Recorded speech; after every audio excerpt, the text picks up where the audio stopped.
Bismillahirrahmanirrahim. Assalamualaikum warahmatullahi wabarakatuh.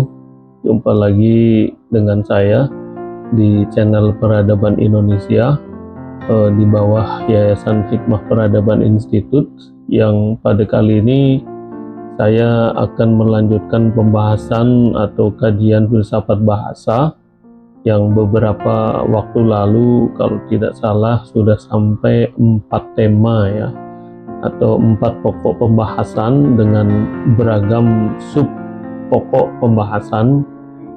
Saya akan melanjutkan di sini tentang meaning ya. Meaning itu atau pemaknaan ya, dalam istilah kebahasaan sering disebut kurang lebih demikian. Nah, tentunya kita semua akan bertanya-tanya seperti apakah bentuk pemaknaan yang ada dalam filsafat bahasa misalnya. Nah, ini merupakan satu bentuk kajian tentang bagaimana sih bahasa itu akan membentuk dan menyampaikan makna. Seperti yang kita ketahui ya, bahwa fungsi ataupun tujuan dari manusia berbahasa adalah untuk bisa menyampaikan pesan, untuk bisa tersampaikannya satu bentuk makna yang secara tepat dan benar kepada orang lain. Nah, kan kurang lebih demikian ya, kalau kita kembalikan pada definisi utama dari hakikat dari bahasa. Nah, kita akan menelisik sesaat ya tentang bagaimana bentuk-bentuk pemaknaan dalam filsafat bahasa. Nah, lalu kemudian mengapa pemaknaan dalam bahasa itu dianggap penting oleh dunia bahasa ya. Nah, kenapa pemaknaan dalam bahasa itu penting? Ternyata bahasa yang tadi saya singgung di atas adalah sebagai alat utama atau bahkan alat yang paling utama ya untuk mengungkapkan berbagai macam pikiran, beragam realitas ya, mulai dari kata, frase, kalimat ya, sehingga bisa jadi tidak selalu tetap. Dengan kata lain, bisa jadi akan memiliki perubahan. Nah, perubahan itu atau ketidaktepatan itu bisa terjadi ya sesuai dengan konteks atau sesuai dengan susunan teks. Nah, nanti saya akan berusaha memberikan contoh-contoh atau memberikan bentuk-bentuk kenapa satu bahasa itu akhirnya akan memiliki makna yang berbeda. Satu kata itu akan memiliki makna lebih dari satu.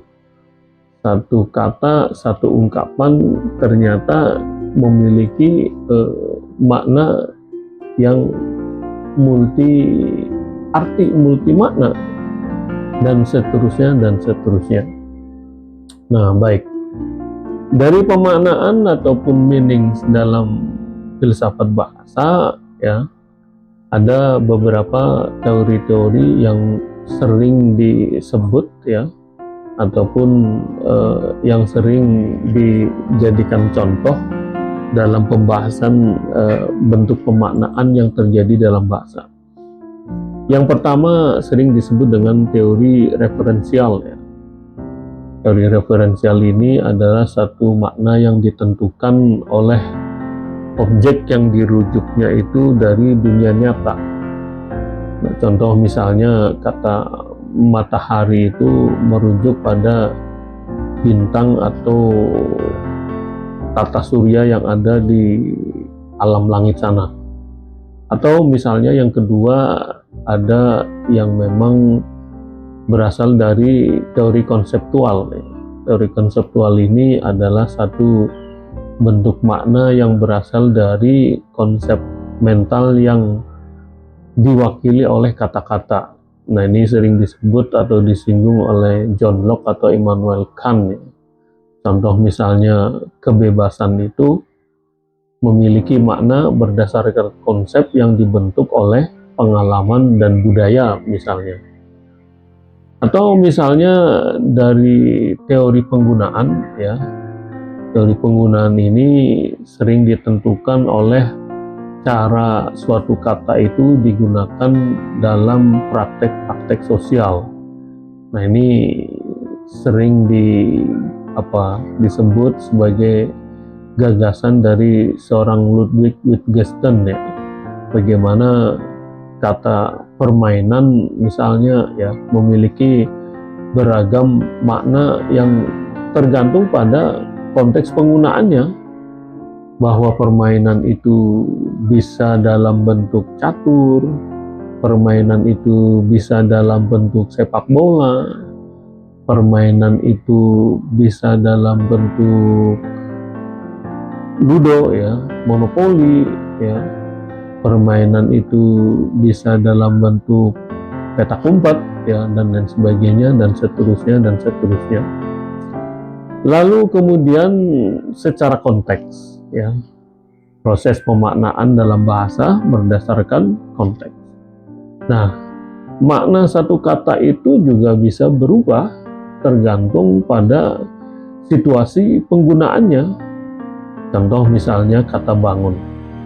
Kata bangun itu bisa berarti atau bisa memberikan makna membangun rumah, atau bangun dari tidur, atau berbenah ya, bisa bermakna bersih, atau bisa juga memiliki makna yang lain. Kata-kata Indonesia gelap misalnya, kabur saja dulu misalnya, bukan berarti Indonesia itu secara penerangan dan listrik PLN itu padam semuanya sehingga disebut sebagai Indonesia gelap ya, tetapi memiliki makna. Di beberapa saat kemarin ya terjadi, dianggapnya ya Indonesia kurang menjanjikan misalnya ya, anak-anak muda itu merasa sulit untuk mendapatkan pekerjaan misalnya, anak-anak muda Indonesia merasa sulit untuk buka usaha misalnya, anak-anak muda Indonesia itu sulit untuk berimprovisasi misalnya, sehingga dianggapnya ya Indonesia gelap. Atau misalnya kabur saja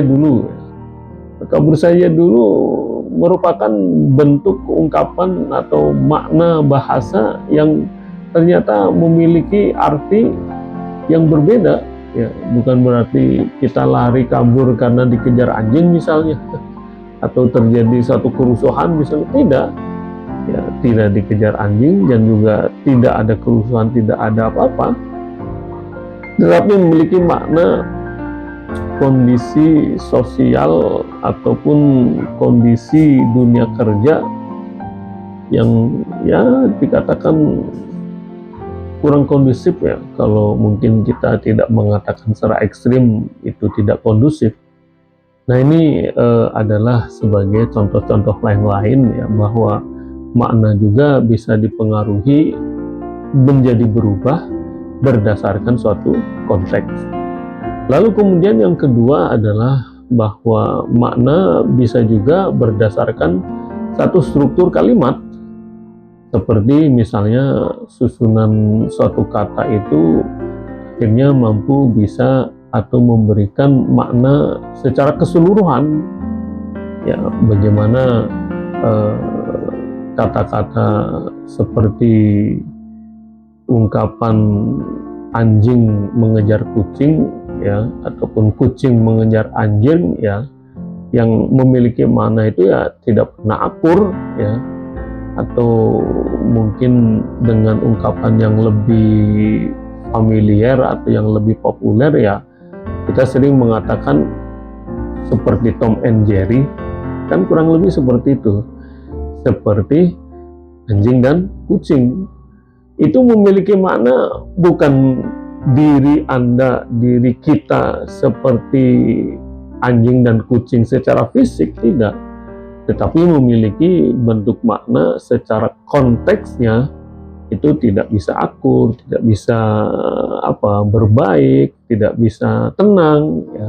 Tapi justru ketika dua orang ini selalu ketika bertemu mengalami bentuk-bentuk perdebatan, pertengkaran, perselisihan, ya, perbedaan ini, itu, dan sebagainya.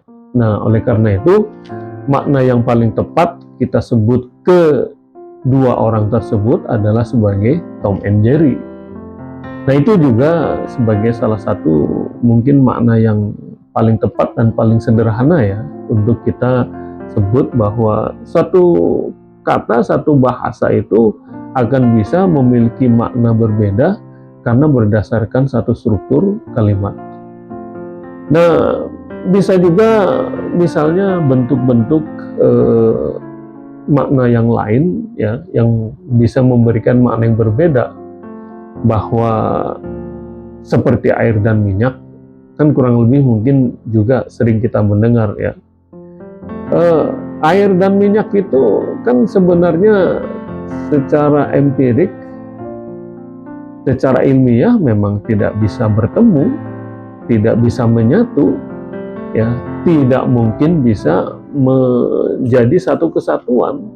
Nah, sehingga ungkapan-ungkapan seperti itu akan memiliki makna yang berbeda, bahwa seseorang itu jika bertemu dengan orang tertentu bisa dikonotasikan atau bisa dikatakan seperti ibarat air dan minyak. Atau misalnya seperti perangko misalnya, yang memang akan selalu menempel terus, ya, kemana-mana itu akan menempel. Atau misalnya naik daun misalnya, ya, terkenal, populer, ya, gulung tikar. Padahal secara harfiah, ya, kalau tikar ya memang harus digulung kan, tapi ternyata konteksnya kalau disambung, digabung, gulung tikar itu memiliki makna yang berbeda kan, bahwa itu adalah sebagai bentuk ungkapan lain dari satu, ya, katakan bangkrut, ya, atau memang sudah tidak mampu lagi untuk melanjutkan usahanya. Ya, ungkapan yang sering disebut adalah gulung tikar. Atau meja hijau misalnya, nah, ternyata kan meja pengadilan sebenarnya tidak harus identik dengan warna hijau, tapi ini akhirnya menjadi satu makna khusus, ya, untuk satu bentuk-bentuk proses hukum yang ada dalam pengadilan. Ya, kambing hitam misalnya, bukan berarti kulit atau bulu kambing itu semuanya hitam. Di sana banyak juga kambing yang berwarna coklat, berwarna putih, dan sebagainya. Nah, ternyata ini makna khusus atau makna yang berdasarkan struktur kalimat sebagai, ya, orang yang sering dijadikan sandaran kesalahan, ya, dikambing hitamkan misalnya. Ya, adu domba misalnya, ya, padahal kan domba itu tidak harus diadu misalnya, tapi konotasinya atau makna lainnya adalah suatu pertengkaran, suatu perselisihan, ya, yang dipaksa untuk terjadi, ya, memiliki makna khusus, yaitu adu domba, ya. Dan masih banyak lagi, ya, contoh-contoh makna yang berdasarkan struktur kalimat. Lalu ada juga yang ketiga adalah makna berdasarkan interaksi sosial. Interaksi sosial itu adalah sebagai bentuk pemaknaan jika dipengaruhi oleh satu norma atau kondisi budaya sosial kemasyarakatan tertentu, ya. Contoh misalnya kata-kata untuk saya bisa juga menggunakan aku, ya. Kata Anda digunakan dalam situasi formal, ya, sementara kamu itu untuk hal-hal yang sifatnya informal misalnya, ya. Kalau untuk aku itu terlalu familiar sekali kan, tapi kalau sudah dalam forum-forum yang lebih resmi, lebih formal, hampir menggunakan, tidak lagi menggunakan kata aku, ya, tetapi menggunakan kata saya. Nah, justru sebaliknya kata-kata aku itu ya biasanya ketika digunakan dalam satu percakapan atau pergaulan yang sifatnya lebih intim ya, dengan saudara, dengan sepupu ya, dengan teman sahabat masa kecilnya, kemudian dengan orang-orang terdekatnya, dengan orang-orang yang sudah lama mengenalnya, kan seperti itu ya. Jadi dalam satu interaksi sosial pun baik itu secara norma budaya, norma sosial, bahasa memiliki makna yang tersendiri. Lalu kemudian ada juga makna berdasarkan makna denotatif dan juga makna konotatif.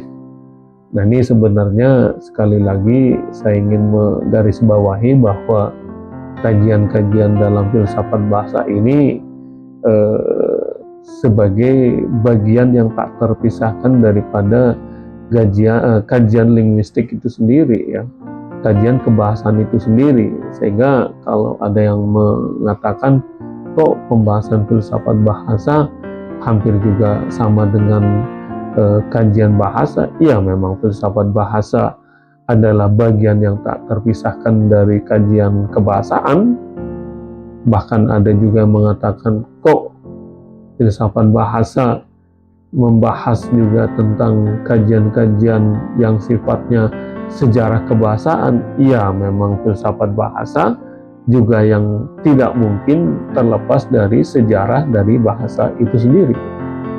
Baik, kita kembali ke pembahasan yang tadi, bagaimana ada juga makna-makna yang berarti makna denotatif dan makna konotatif. Makna denotatif itu adalah satu makna literal, objektif dan langsung. Contoh misalnya rumah. Rumah itu memiliki makna ya sebagai tempat tinggal manusia, home ya kalau dalam bahasa Inggris. Nah, lalu kemudian makna konotatif. Makna konotatif itu memiliki makna tambahan ya, yang bisa bersifat emosional atau bisa bersifat simbolik. Contoh misalnya, rumah itu bisa bermakna kenyamanan ya, kedamaian, kehangatan, kekeluargaan ya, tempat berlindung. Nah, ini adalah makna konotatif. Sebaliknya, kalau tadi makna denotatif adalah makna harfiah secara langsung ya, bahwa rumah adalah sebagai tempat tinggal ya itu. Lalu di sana juga sebenarnya banyak sekali ya contoh-contoh yang memiliki baik itu makna konotatif maupun makna denotatif. Contoh misalnya kalau secara makna konotatif ya, yang dengan kata lain sering manusia atau sering kita menyebutkan ini memiliki konotasi yang berbeda, ini memiliki makna konotatif yang lain. Nah, kurang lebih seperti itu ya, dari istilah atau pengistilahan makna konotatif. Ada disebut dengan white dress ya, ada hostess, ada caddy ya, ada goose, ada ning misalnya. Nah, jadi yang sering kita dapati itu bahasa-bahasa atau makna seperti white dress atau hostess kan sebenarnya secara harfiah adalah orang atau seorang wanita yang memang bekerja di satu tempat kan, tapi memiliki konotasi yang terakhir-terakhir ini konotasi yang agak negatif kan. Nah, itu kan karena memang terjadi persepsi atau pemaknaan secara budaya misalnya ya, atau secara emosional kan, seperti yang tadi kita singgung ya, bahwa makna konotatif itu memiliki makna tambahan yang bersifat emosional atau simbolik.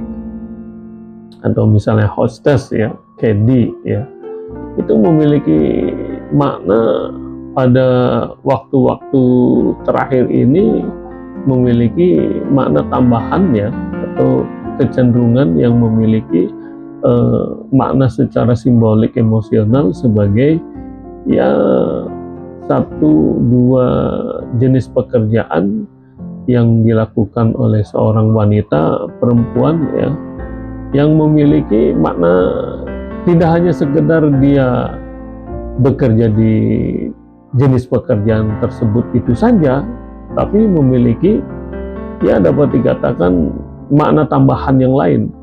Nah, kurang lebih seperti itu ya. Lalu kemudian ada makna dan logika dalam filsafat bahasa. Ya, ini ada sub pembahasan lainnya selain dari tadi makna secara langsung maupun secara tidak langsung. Lalu kemudian tadi makna secara tekstual, kontekstual, budaya, dan lain sebagainya. Aspek pembahasan atau sub pembahasan lainnya tentang meaning atau makna ini juga membahas tentang makna dan logika. Nah, makna dan logika dalam filsafat bahasa ini juga memiliki aspek pembahasan ya yang cukup menarik ya, bahwa peran logika dalam menganalisis suatu makna ternyata sangatlah penting. Kenapa? Karena bahasa itu secara ilmiah memang harus memiliki makna yang jelas, harus memiliki makna yang tidak ambigu, ya, tidak rancu, ya, tidak keliru, tidak salah.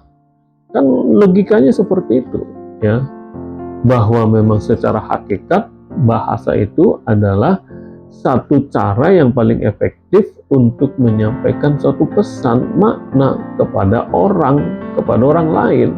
Nah, tentunya makna tersebut, pesan tersebut, atau dengan kata lain bahasa yang kita sampaikan tentunya tidaklah bahasa yang ambigu, makna yang ambigu, pesan yang ambigu.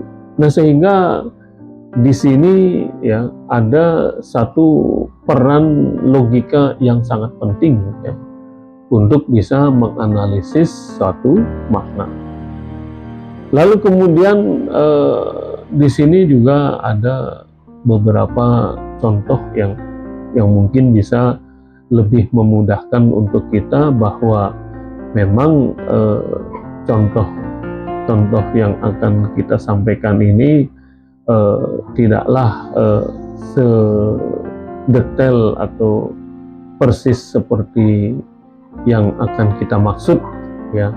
Contoh misalnya semua manusia itu fana ya, kehidupan di dunia ini semua fana, akhirat adalah kehidupan yang abadi misalnya ya, memiliki makna yang bisa dianalisis secara logis ya. Nah, sehingga kesalahan berpikir ya atau fallacy terjadi ketika makna disalahgunakan dalam satu argumen. Nah, sehingga dalam makna dan ambiguitas yang terjadi dalam bahasa itu ada beberapa bentuk-bentuk ambiguitas. Satu misalnya ambiguitas leksikal misalnya ya, adalah satu makna yang memiliki lebih dari satu makna ya. Contoh misalnya kata bank, B-A-N-K ya. Nah, itu secara harfiah mungkin kita semua bisa memahami sebagai satu bentuk lembaga keuangan, satu bentuk atau satu lembaga yang memang mengurusi atau berkaitan dengan hal ihwal urusan uang dan keuangan misalnya. Tapi ternyata jika dihubungkan ya, atau jika disambungkan dengan kata lain ya, yang sangat sederhana, misalnya West Bank dalam bahasa Inggris ya, West itu barat ya, Bank itu kan ya sama seperti tadi B-A-N-K. Tapi ternyata kalau kita buka dalam kamus atau dalam idiom bahasa yang berlaku dalam bahasa Inggris ya, West Bank itu bukan bank yang ada di barat atau barat ada bank misalnya. Ternyata West Bank itu satu bentuk idiomatik ya, yang memiliki arti bahwa itu adalah satu nama wilayah ya yang ada di daerah Palestina ya, yang ada di wilayah Palestina. Atau misalnya power bank misalnya, tempat menyimpan energi listrik. Atau misalnya bank soal misalnya, bank data ya, dan masih banyak lagi ya. Ataupun mungkin bentuk-bentuk seperti ya sebut saja misalnya coklat. Orang kalau tidak memberikan makna yang jelas dalam satu teks atau konteks yang tepat, akan bisa memiliki makna yang bermacam-macam, berbeda-beda. Coklat itu bisa bermakna salah satu buah, coklat itu bisa bermakna salah satu warna, coklat itu bisa berarti salah satu jenis kue, jenis makanan, ya. Atau misalnya kursi. Kursi itu ya bisa bermakna secara fisik ya tempat duduk kita manusia, tapi juga bisa memberikan makna kursi itu adalah identik dengan kekuasaan ya, atau seorang penguasa, atau tempat untuk para penguasa memperebutkan kursi DPR, memperebutkan kursi presiden, dan lain sebagainya dan seterusnya ya.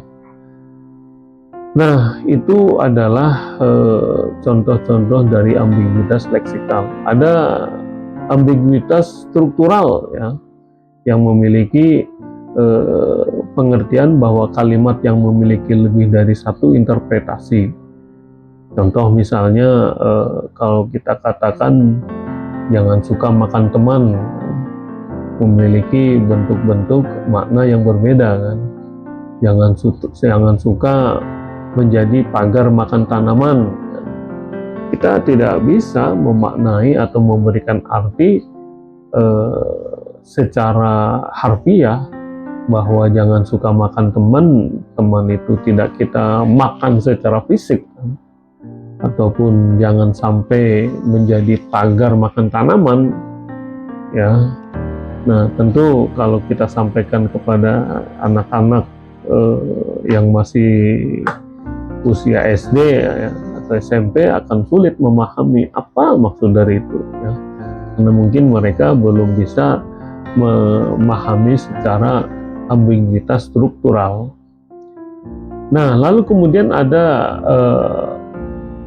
hal lain yang patut kita garis bawahi di sini ya, bahwa memang peran dari filsafat bahasa itu sendiri sebenarnya memang untuk bisa mengatasi beberapa atau berbagai bentuk-bentuk ambiguitas yang seringkali terjadi, sehingga melalui analisis sintaksis, melalui analisis semantik itu akan bisa terselesaikan.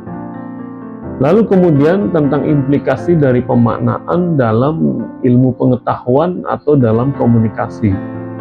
Ya, dalam ilmu pengetahuan sendiri ternyata implikasi dari pemaknaan yang tadi kita bahas ya memiliki beberapa hal yang patut kita juga ketahui ya.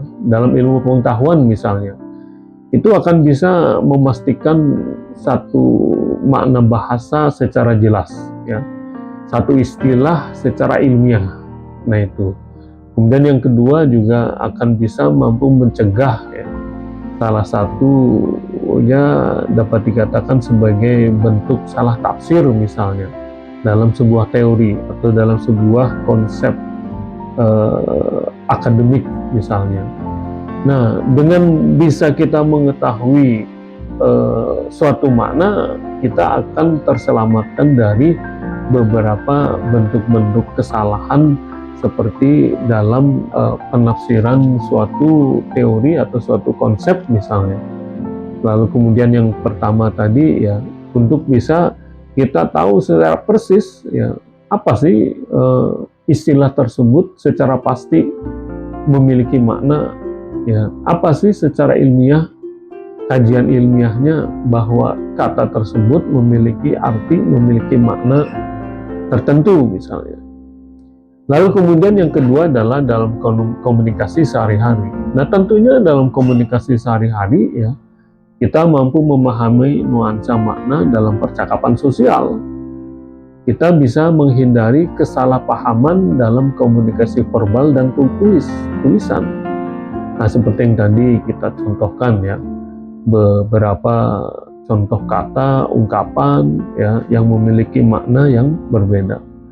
Nah, kurang lebih demikian ya yang bisa saya sampaikan dalam kajian meaning ya yang ada dalam filsafat bahasa, dan mudah-mudahan bisa dipahami. Sengaja saya sampaikan secara perlahan untuk mungkin Anda yang menyimak dan mengikuti kajian filsafat bahasa ini bisa mendengarkan dan menyimak dengan baik. Terima kasih. Assalamualaikum warahmatullahi wabarakatuh.